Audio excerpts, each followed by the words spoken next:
Hi. It can still How are focus on you? your eyeball.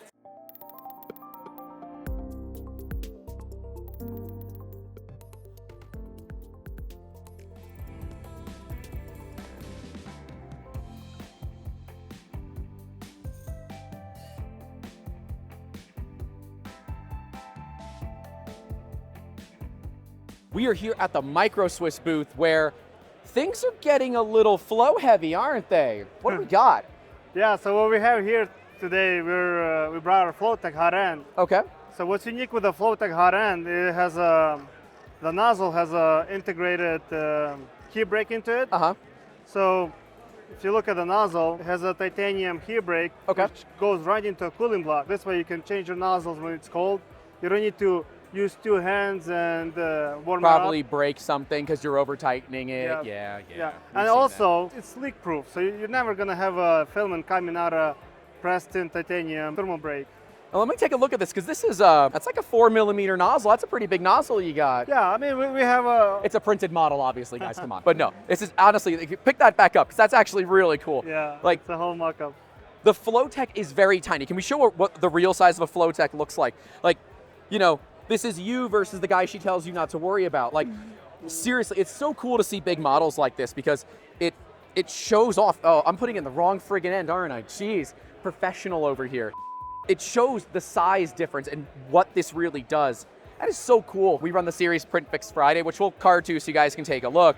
But it is a very common problem where people will either not hot tighten or hot loosen their nozzles and they'll snap them. They will over tighten them and strip the blocks out because they don't understand. And this makes it so you don't have to deal with that crap anymore, right? Yeah, and you know, we try to focus on a drop-in replacement for a certain printer where you don't have to change your firmware, your home position, your Z offset. It's basically What same printers are geometry. you supporting with this? Right now we have a list of printers, you know, Creality K1, K1C, Ender 3v3. Recently we made a Neptune version. Okay, which nice. is a little different for Orange us. Storm Giga version coming soon?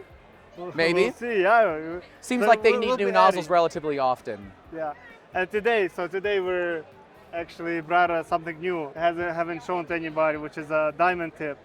Diamond tips, you know we For like the Flowtech. diamonds around here for Flowtech. Yeah, the shot was set up specifically, guys. Come on, of course we did it this way. Yes, Diamondback and Microswiss are working together Yep. to bring it diamonds, the maker's best friend, of course, to Flowtech so that now you can have basically a nozzle tip that you'll never need to replace unless you shatter it because you were doing dumb things. And if you want to know what it takes, get subscribed because we're going to be doing a torture series where we abuse Diamondback nozzles till they break. It's going to be fun. They sent us some B-stock nozzles to deliberately Oh, abuse that's cool. because they said if anyone can do this, it's Florida Man. So I'm going to be doing it. But that's so awesome. Again, another great partnership in this industry. Yeah. We're trying to work with other companies as well, not just on our own. So it's something that we're proud of, and we're looking forward to work with even more companies. Dude, I'm very excited to see the future of Microswiss. I really got to come up to your guys' shop one day and film. Make sure don't come in the winter time because it gets really, really cold. Like today, there's like 4 inches of snow outside. I thought hell was freezing over. No, I mean, this is us t-shirt weather, man. You don't know cold yet. Dude, yeah, you guys are way up north. That could be a little rough. Yeah, it keeps us, working more, less outside. But summers are good. Summers That's are fair. really nice. That's fair. Nick, this is really awesome that you guys got going on here. I want to be checking out Flowtech. I'm hoping that we're going to get some printer here relatively soon, either from Creality or Elegoo, that we can put a Flowtech in, because ultimately your guys' hot ends are just better than theirs. I want to try to see you change nozzles, how easy Oh, it see how is. fast I can do it. Yeah. Ooh, that one would be fun. Is this what I think it is? This is for K1C. It has Oh, I'm like, it replaces this the looks unicorn nozzle. eerily similar to a Revo, just not threaded. Yeah, so the idea is similar. Everybody's trying to go to a cold nozzle change, 'Cause, That's yeah. the future. How many of you, leave a comment and let us know, have ever burned yourself changing a nozzle? How many of you have ever snapped a nozzle because you didn't have it hot enough? How many of you turned the nozzle the wrong freaking way because you were really trying to rush and snapped a nozzle? Like, how many of you have ever done this? Because those examples, I have done them before. Yeah. This solves that problem. Yeah. And the pricing is actually really affordable too. What is the retail on these Flowtechs? Retail for a Flowtech nozzle, oh man. So Hotend, the whole Hotend is $64.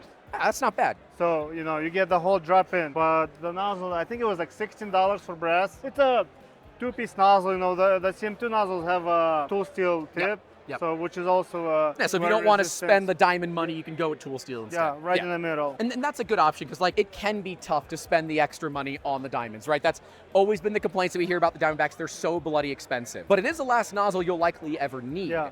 But if you don't have the budget, you guys have options for brass, tool steel, and then, of course, the diamond as well. So if you want to slowly climb up, you're able to do that without being forced to change the ecosystem. Yeah. Nick, I love this. I love that you guys are supporting a lot of the entry-level machines so that users can enjoy the upgrade path and be able to get more value out of their machines for very little money. Yeah, definitely.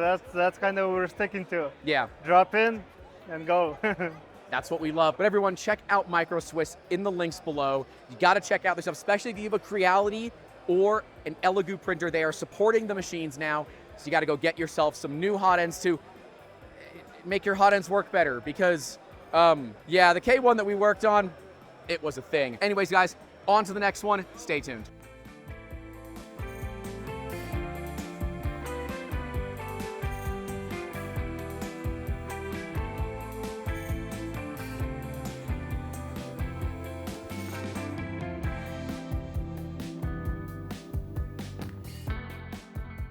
We are over at Polar3D, another made in America 3D filament company. We got Mitch here, who's kind of the guy responsible for colors such as Bloopiter. Mitch is going to talk to you all about filament. So we got our start with the automotive industry, and we came here for the first time last year. I just jumped in a plane, threw whatever I could in a backpack, which was no filament. It was just bears. I'm surprised TSA didn't care about that. No. But just to see what everything was, and there was a ton of people. So this year, I finally got the ability to bring a Gaylord of filament, which is over here.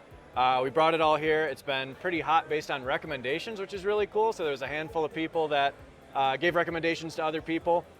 If you're not familiar with the brand, we do everything without fillers, so it's just pure PLA. And if you were to get like this one right here, which is just colorless PLA, then it is as pure as you can possibly get because there's not even color inside of it. But it prints a lot more consistently, and it's been really popular now that speed printing is kind of like moving up. Because any little hiccups that you got or inconsistencies with melt flows kind of really show themselves a lot more when you're printing fast. Word's been spreading that this is kind of like fast, and it's been awesome. We've also got the fluorescent stuff over to my left here, which would be your right. Fluorescents are really popular as well. I think we're completely out of those though. So everyone's going in and playing with the bears to see what they look like, because sometimes something that's yellow glows green and something that's red glows orange. It's been popular with kids. The last big thing is we're running the filament exchange, which is where you can bring in a spool of filament. This is unrelated to Polar Filament. We're not selling anything.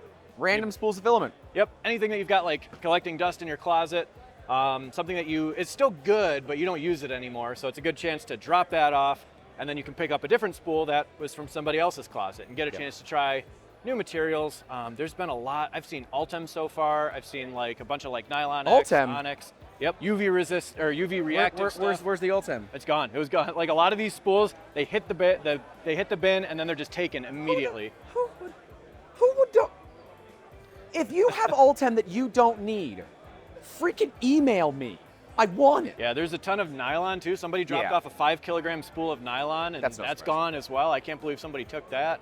But it's gonna need a lot of drying. On top of that, there's been like a lot of like historic filaments, which is really, really cool. So like stuff from the early days are being dropped off in these really janky looking spools. Some of them are just like wrapped on wire spools, and some of them are on like these makeshift like cardboard or like wood. It's like before we knew how to make filament, it was just like, hey, get plastic to people. It was kind of jank back in the day. I'm not gonna lie, it was real jank back in the day. We didn't, ovality, no one measured ovality like 8 years ago. I got to show you some of the stuff that's in there. There's some like ABS that's like really lumpy and old, and everyone was like, nah, that's just what we printed with. And then there's MakerBot stuff in there before they even got MakerBot spools, so it's just kind of like a welding rod at that point. So there's some history and that's being left behind. Most of the 285 stuff that is like has a lot of meaning behind it is some of the stuff that people can't print with modern day printers. So I'm glad I found somebody that can actually print with it afterwards. So I don't know if I mentioned it, but anything that's left over is being donated to schools, maker spaces, and Toys for Tots printers. So I did manage to track down one person that's got a 285 printer, so he's going to print tons of Toys for Tots stuff. We got a lot of that left over. That's awesome. You're helping people exchange out filament as they need, but you're also allowing them to help others at the same time. So we love seeing that as well. But Mitch, you guys recently started selling on Amazon too. Yeah, that's coming. So I got a lot of stuff to work out. So for a background, I'm not a salesman, I'm an engineer. So I always say that the best thing I can say about anything is that I don't see anything wrong with it. And honestly, that's not a good pitch at this. When someone's like, hey, what makes your filament special? It could be a better pitch. I'm Yeah, like, there I are don't better see anything pitches. wrong. Other people that are much better at pitching things are taking care of Amazon right now. But there's some more headaches you got to figure out still, like boxes. In the automotive world, like nothing matters about packaging and stuff like that, but in the hobbyist world, it matters a lot. So kind of going through and revamping all of that. Our spools have changed, I think 3 times in the past year, going from this like black cardboard stuff. This is the last of the black cardboard. Now it's being switched over to spools that look like this, which are AMS compatible with burnished edges, so they roll nice. The core size matches the replacement size for Bamboo Lab printers and all sorts of things like that. So a lot of changes. I love that. Again, you guys are constantly iterating. That's an engineering thing. And at the same time, you're looking at how you can grow not only your user base, but be able to get filament to people in a manner where they already shop their filament. So stay tuned because there will be Polar3D coming on Amazon. So we'll link to it down below when we can get it. Mitch, I was following you guys for a year. I'm in your Discord. Of course, they have a Discord, so if you want to follow what they're doing and what's going on. They had a shop turkey for a little bit. I'm told it's no longer around. No, somebody spotted it again. So while I was here, Okay, somebody all found right. it. It was just like running across the road. There's just a turkey that lives by our Michigan lab. things, don't worry about it. And yeah, I guess if they're local to you as well, they can just come by and pick up the filament, right? Yep, everyone can stop by. We usually give tours and stuff like that for anyone that's local to the area. Once again, I'm an engineer. I love showing off stuff. There's just like a limit of what I can like post pictures of online, but anyone who's excited, I like to be excited back at them. Well, that's awesome. Mitch, thank you for bringing this stuff out. Thank you for doing this filament exchange. That's a really cool idea for this community. And let me know what color you guys like from Polar. We'll get some colors in and we'll do some printing with it. Awesome. Yeah, there's a lot more here at the Rocky Mountain RepRap Fest, so let's move on to the next one. Thank you, sir. All right. Nice talking to you. Likewise. See ya.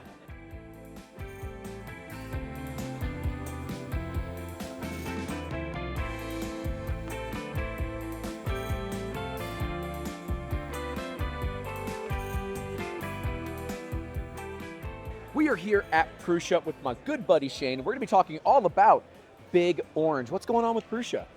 There's a lot going on. I mean, first off, second annual Rocky Mountain RepRap Festival. Yeah. We're here. It's jam-packed. Love coming to these events. Love meeting people and talking. As far as us goes, we have the brand new 6.0 firmware across the, let's see, the Mark 3.5, 3.9, Mark 4, the Mini, XL single and multi-tool head, and the shipping for the XLs. Yeah. You know, that lead time, we've been working on it. We brought it down so all the pending orders from the pre-release, all of those already all shipped out. So It looks we're like, going good. last I checked the website, it was like 6 to 8 weeks for an XL, and that's much better than the 2+ Years? Yeah. They're good machines, though. I really do love my XL. And we had a great experience with it, making some absolutely insane parts on it.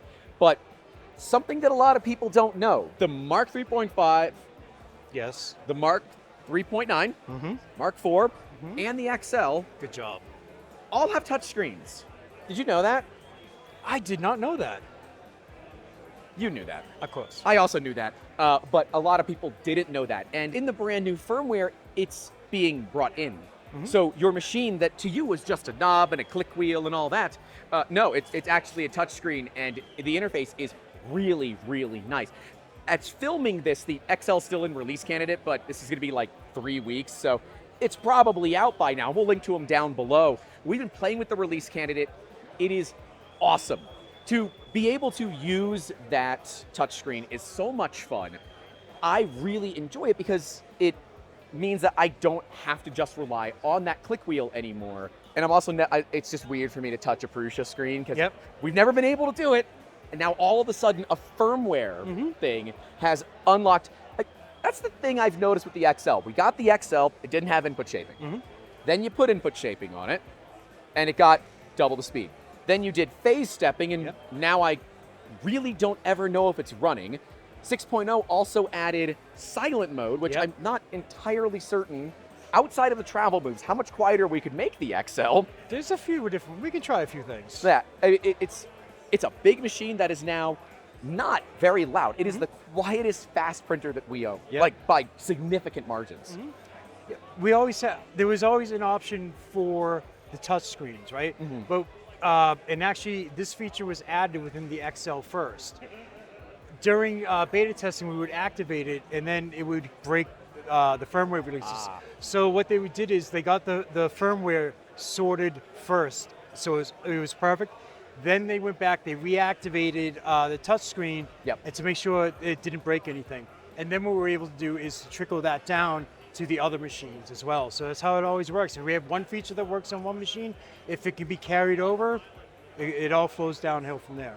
We actually have a tour of Prusa Research coming out relatively soon. We actually visited them before Smurf, so I actually still had long hair. It's going to be a little bit of an odd one with the long hair, but bear with us. It's a really fun tour. It was amazing getting to see the factory and how the sausage is made, if you will. And it was an amazing experience to see everything that goes into building one of these machines, because it's not just, oh, we buy in from suppliers and we just assemble it and we go. They're fully vertically integrated, and that's where the fact that it's using the buddy board, which is fairly consistent across the machines, makes it so the firmware can also be fairly consistent, so your user experience is fairly consistent. Exactly. Yeah. And especially with all the recent upgrades, as far as like the 3.5, 3.9, all that, you know, it helps to extend the life of the product and everything else. So it's like a year or two from now, there'll be more stuff added to it, you know?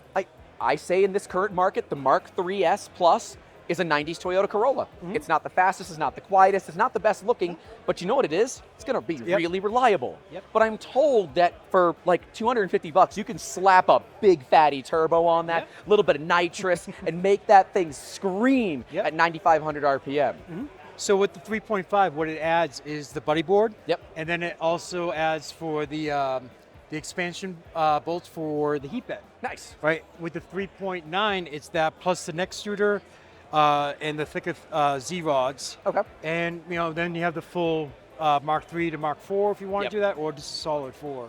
I usually tell people go with the solid, go with the full one. Then you get two printers instead of one. Exactly. I've always wanted to do the upgrades. You guys know that we have Prusa printers behind us. They were there well before we visited Prusa. We stuck with Prusa before they even knew we existed, before we even had a YouTube channel. So get your tinfoil hats off.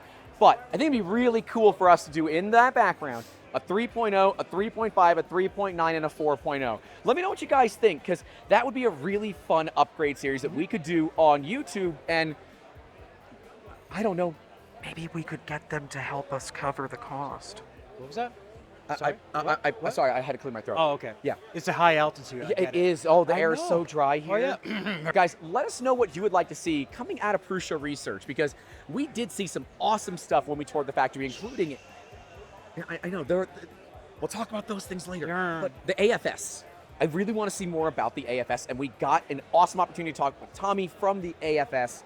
And I enjoyed the hell out of that. I'd love to learn more about that tech, how it works, why it works. So, I don't know. Maybe we can get some things scheduled up to talk to the experts behind it, so you guys can understand why a farm machine is amazing for purposes like businesses and that. Because I know a lot of you out there watch us because you're looking to go from that one mini or something like that to a farm of printers that are making you money. And while, yes, these are not the most affordable printers on the market, they will just freaking work. When I need something to work, I always go to the Prusas. I might use 2 or 3 of them because I need the throughput, but they are reliable, and reliability is ultimately what we care about in business. I know a lot of you love going fast. Fast is fun, but I want to make sure I get there alive. Exactly. Yeah. You know, because like a lot of things that I do, I still put on structural just to slow it down, just because I want it to look a certain way. I don't want to deal with it. Or, you know, I can still do this, the speed settings as well, you know. It's just my own personal preference. I'm always using the input shaping speed settings. I'm always going for it. It's always that kind of stuff I dig. So I'm the tortoise, you're the hare. Well, I'm using the stock profiles right now. I haven't made them faster yet. Soon, TM. And if you do want to see what it takes to tune in profiles like that, let us know. We can maybe do a video on it. But we do try to go faster where we can, but we don't want to start sacrificing reliability for that. And we found that, honestly, even up toward the edge of where I'm debatably skipping steps, the machine is still performing incredibly well. But if you want to see us try to push an XL to the limits, I am totally happy to try this out. I'm not fixing it. You're not fixing it? No. But I thought it had a warranty and the best you- customer you- support on the planet. You do, and everything else. But if you sit there and go to like, ludicrous speed, and you're like, I broke my printer. Okay. Because you're doing ludicrous speed, It's But crazy. based on my experience with ludicrous speed, that's only 166%. I don't know. I got to check with the guys at testing to see exactly how fast they got one of the machines up. Because I'm sure those guys went nuts with it as well. So you never know. We toured testing, so if you guys do want to see what it takes to actually make a Prusa printer and make it reliable, they are the ones that are directly responsible for likely causing you and quite a few of the other team members quite a bit of a headache because they're there just testing things until they To break it, yep. Yeah. And then saying, so We broke it we again. need to redo all of these things. Too bad. That's actually a good thing because then that helps us develop the printers so they're reliable and everything else, so they don't go out into the market with issues and everything else. So Prusa is one of the only companies that I know that prints their parts on their printers. Now, a lot of companies are switching over to injection molding. You guys have injection molding machines on Yes. site, but you're actively choosing to print your parts because it not only proves the reliability of your machines, but it does let you quickly iterate without spending a ton of money. Exactly. And be able to test. And that print farm also serves as a massive test farm as well. So we can sit there and run those printers nonstop 24/7 and get some really good data on the machines. And they do. That Yeah. room was so hot. Oh, yeah. It was snowing outside. That room was at least 28, 29 degrees Celsius. It was so hot in that room comparatively. And it's because they're using a lot of power to make parts. So if you guys do want to check out Prusa, we'll link to them down below. Of course, it's Prusa3D.com. We love Prusa printers here. I'm a bit of a Prusa fanboy. No. Yeah. I'm the biggest fanboy because I ended up as a customer and now I work for them. So You left Florida and moved to Prague. I know. yeah, That is telling people that you were a Florida man. I know. I know. I'm sorry. Yeah, it's okay. I've done my time, but it's always good to come back every now and then, It is. see everyone here, talk to people. Good Absolutely times. is. We love it and love to know what you guys would make if you had a 5-tool head XL, because I'm looking for some fun products to make with ours. But that is all we have for you all today. Huge thank you to those that support our channel that brought us here, including the Rocky Mountain RMRRF Fest, for helping us get out to this event and making these videos possible. Right below Shane and I will be the entire playlist for Rocky Mountain RMRRF Fest 2024, and next to that will be the one from 2023. But stay safe out there. Don't forget to call your loved ones, and as always, Print something awesome. you know what? I'm rolling with it. Take care. I just wanted to mess That's it up. actually really good. I'm rolling with it. Damn it, that's actually a really that's a better outro than mine, arguably. I forgot to see where we're at. What?